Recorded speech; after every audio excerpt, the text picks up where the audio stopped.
Queridos hermanos, iniciamos la lección divina de este día sábado 11 de marzo, sábado de la segunda semana del tiempo de Cuaresma.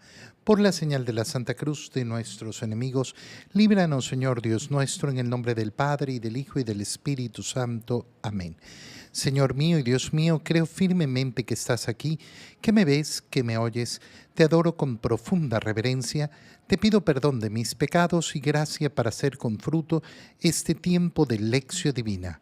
Madre mía Inmaculada, San José, mi Padre y Señor, Ángel de mi guarda, interceded por mí. En este día sábado, en la primera lectura, leemos el libro del profeta Miqueas, capítulo 7, versículos 14 al 15 y 18 al 20. Señor Dios nuestro, pastorea tu pueblo con tu cayado, al rebaño de tu heredad, que vive solitario entre malezas y matorrales silvestres. Pastarán en Basán y en Galaad, como en los días de antaño, como cuando salimos de Egipto y nos mostrabas tus prodigios. ¿Qué Dios hay como tú, que quitas la iniquidad y pasas por alto la rebeldía de los sobrevivientes de Israel? No mantendrás por siempre tu cólera, pues te complaces en ser misericordioso. Volverás a compadecerte de nosotros, aplastarás con tus pies nuestras iniquidades, arrojarás a lo hondo del mar nuestros delitos, serás fiel con Jacob y compasivo con Abraham, como juraste a nuestros padres en tiempos remotos, Señor Dios nuestro. Palabra de Dios. La lectura del profeta Miqueas, en resumen, nos recuerda el profundo amor de Dios que está siempre dispuesto a la misericordia. Qué bonito es poder efectivamente tener la confianza cuando nosotros decimos, Señor, en ti confío, pero no creemos en su misericordia, no buscamos su misericordia, no tenemos esperanza en su misericordia. Entonces, ¿en qué confío? No, yo confío que me protegerá. Mira, la confianza en Dios inicia confiando en saber que yo me puedo acercar a Él buscando misericordia. Señor Dios nuestro, pastorea a tu pueblo con tu cayado. ¿Qué quiere decir pastorear? Guiarlo. Guía a tu pueblo. Y claro, nosotros pedimos eso. Pedimos esa guía a modo personal, pero pedimos también vivir en una sociedad que sea pastoreada por Dios, que sea guiada por Dios. ¿Por qué? Porque este es el rebaño de tu heredad, que vive solitario entre malezas y matorrales silvestres, como vive nuestra sociedad, esa sociedad tan abandonada a la suerte. ¿Por qué? Porque es una sociedad que no confía verdaderamente en Dios. Pasarán en Basán y en Galaad como en los días de antaño, como cuando salimos de Egipto y nos mostrabas tus prodigios. Es decir, ya el Señor ha mostrado cómo puede brindar a los pueblos el amor profundo, la protección profunda, pero sobre todo si los corazones se dejan guiar verdaderamente a esa meta que es la verdadera final. ¿Qué Dios hay como tú que quitas la iniquidad? Ninguno. Qué precioso es saber que mis pecados pueden ser perdonados, que mis pecados efectivamente pueden ser lavados. Qué precioso es conocer el poder sanador del Señor. No hay otro. Las personas a veces pasan buscando tantas sanaciones de todo tipo. No, es que yo necesito sanación psicológica, yo necesito sanación con hierbas, yo necesito sanación. Sí, hermano mío, todo lo que quieras está muy bien, pero la sanación que ofrece el Señor es esa sanación profunda del alma. El alma sucia es capaz de transformarla en alma limpia. El alma pecadora es capaz de dejarla en el estado de su bautizo, es decir, limpia, resplandeciente, sana. ¿Cómo lo hace el Señor? con nuestro arrepentimiento y ese sacramento hermoso de la reconciliación, el sacramento de la confesión. ¿Dónde voy a encontrar esto? ¿Dónde voy a encontrar a alguien que purifique mi alma verdaderamente? En ningún lugar. En ningún lugar voy a encontrar algo semejante. Es solo en el Señor. El Señor es el que pasa por alto la rebeldía de los sobrevivientes de Israel, esa confianza de la cual hablábamos, esa confianza preciosa de saber que efectivamente el Señor es capaz de perdonar. Recuerda siempre, ¿cuál es el pecado contra el Espíritu Santo? El pecado de no creer en la misericordia del Señor, de no creer en la gracia del Señor, de no confiar en la fuerza del Señor y pretender confiar solo en nuestras fuerzas, o peor todavía, en los poderes y en las fuerzas de los hombres, o incluso peor todavía, confiar en los poderes de la superstición, de la magia, de la idolatría al final, que es confiar en los poderes de Satanás. No mantendrás por siempre tu cólera. ¿Por qué? Porque te complaces con ser misericordioso. Qué precioso es acercarnos al Señor y decir, si el Señor ha querido derramar su sangre por nosotros, yo no puedo permitir que esa sangre se derrame por gusto. No puedo. Y por eso busco su misericordia, porque le permito al Señor, con mi libertad, con mi arrepentimiento, realizar la obra misericordiosa que Él quiere hacer. Cuando yo en cambio me niego a la misericordia de Dios, estoy impidiendo los frutos de la acción de Dios. Estoy impidiéndole que ejerza en mí su misericordia. ¿Por qué? Porque efectivamente el Señor quiere ser misericordioso, pero jamás, nunca obliga al ser humano. Volverás a compadecerte de nosotros y lo vuelve a hacer el Señor una y otra vez. Aplasta con sus pies nuestras iniquidades.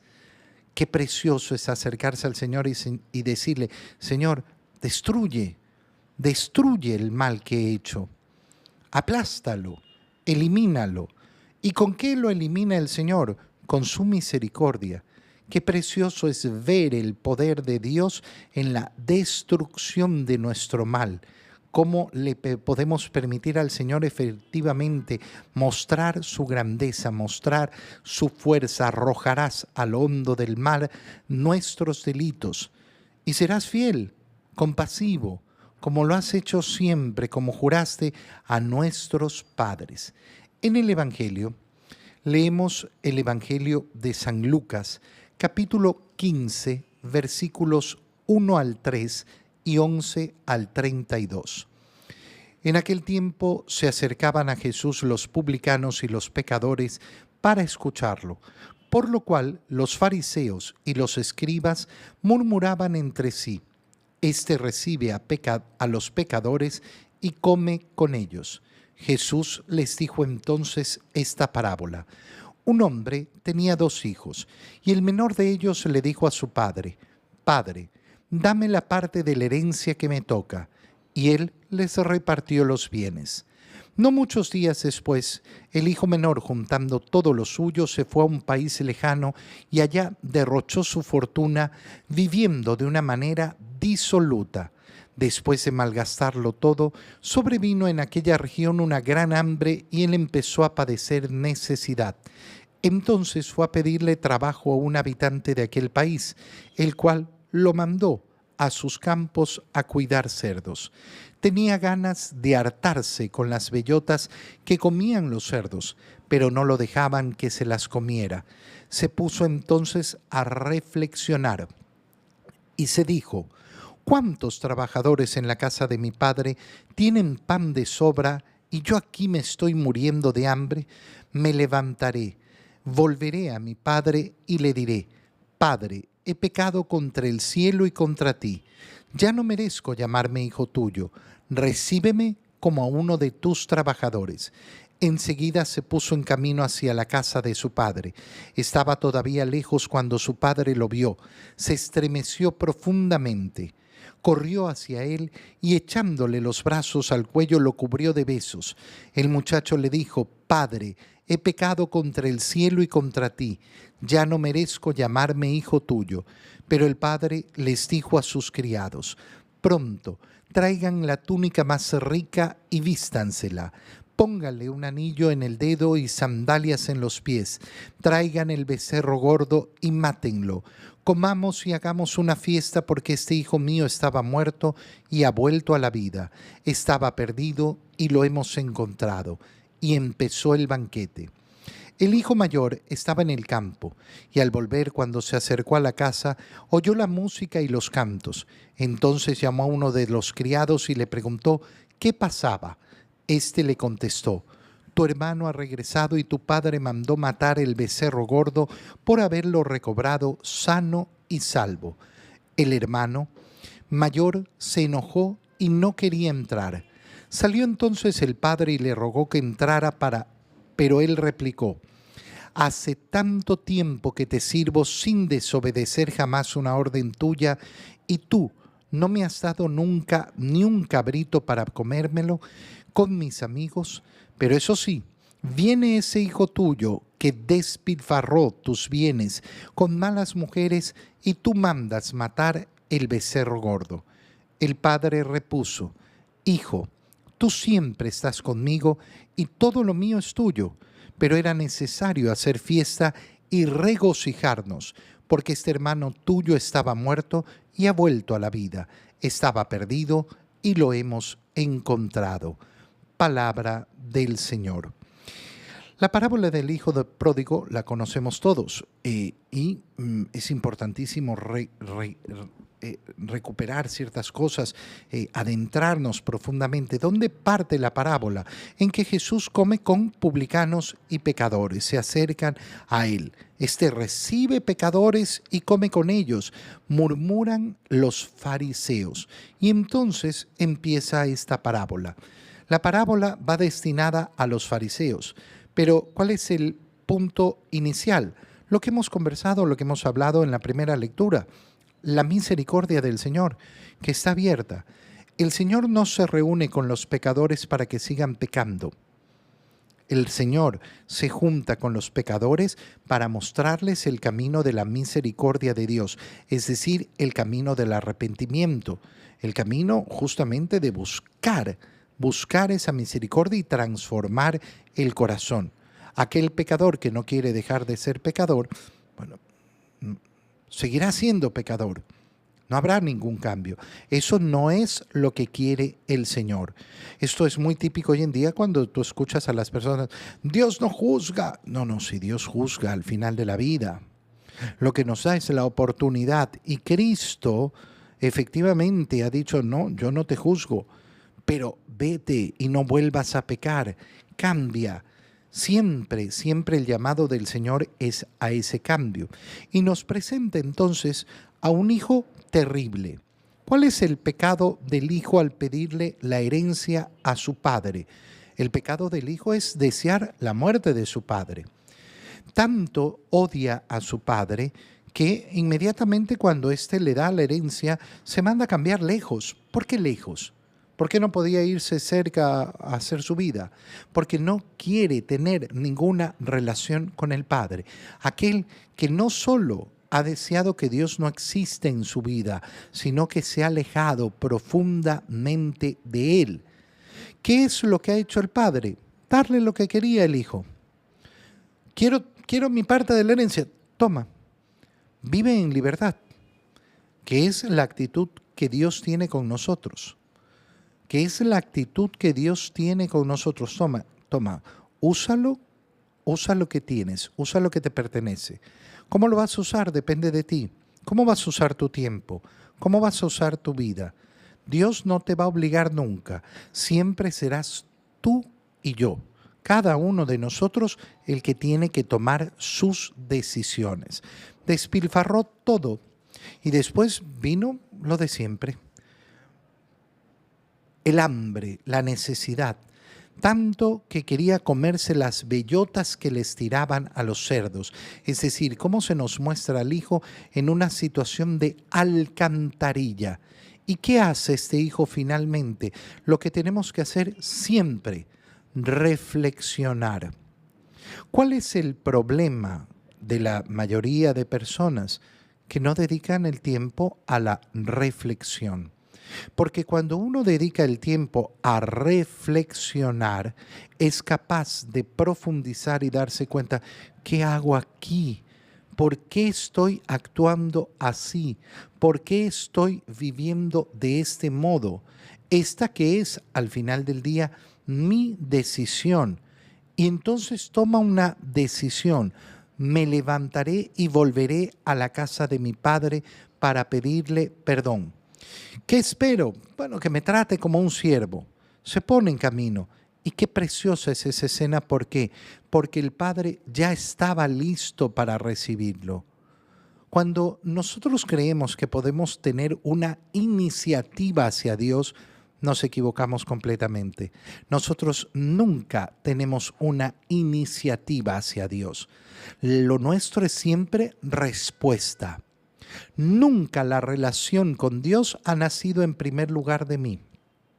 Es siempre Él el que ha tomado la primera medida, el que ha dado el primer paso. El Padre está esperando al Hijo, está viendo a qué hora llega y por eso es capaz de verlo desde lejos y no espera, sino que al verlo se enternece profundamente, corre hacia él, le echa los brazos al cuello y lo cubre de besos. El muchacho trata de decir, pero el padre ya sabe, si ha vuelto, ha vuelto. Si ha vuelto es porque está arrepentido, porque ha reflexionado, porque quiere pedir perdón, así que casi ni lo deja pedir perdón.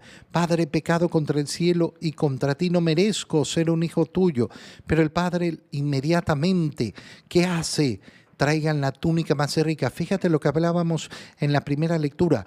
¿Quién es el que tiene el poder de purificar el alma? Solo Dios. Y esto es lo que vemos. La túnica más rica, vístansela. Estamos hablando de ese revestimiento del alma, el anillo, para que vuelva a ser hijo, para que vuelva a tener la condición de hijos de Dios y hagamos fiesta.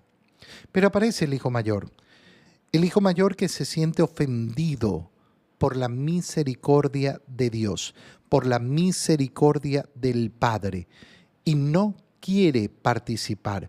Fíjate en varios detalles. Sale el padre, ¿qué es lo que pasa? Hace tanto tiempo que te sirvo sin desobedecer jamás una orden tuya. Y tú no me has dado nunca ni un cabrito para comérmelo con mis amigos. Este es el deseo del hijo. Ha obedecido al padre, pero su deseo es comerse un cabrito con los amigos. ¿Y por qué no te lo comes con tu padre? Porque ese es el deseo que tengo que tener yo. No, es que yo quiero pasármelo bien con mis amigos, yo quiero pasármelo bien en el mundo. Yo quiero sentarme en la mesa de mi Padre, en el reino de los cielos. Ese es el deseo más auténtico y profundo que puede tener el corazón del hijo. Pero este hijo pone en evidencia, no, yo te he obedecido, pero yo lo que quiero, ¿dónde está mi corazón? Allá, en querer gozar lejos de ti.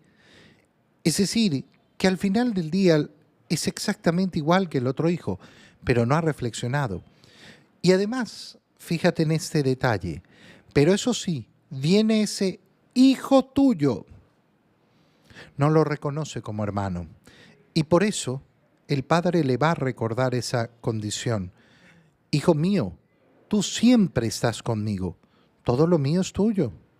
Pero era necesario hacer fiesta, ¿por qué? Porque este hermano tuyo, mira qué transformación y qué cambio tan bonito. Ese hijo tuyo, no, este hermano tuyo. Pero como no lo reconoces como hermano, no te alegras de que haya resucitado, de que haya vuelto, porque estaba muerto y ha vuelto a la vida, ha recuperado la gracia.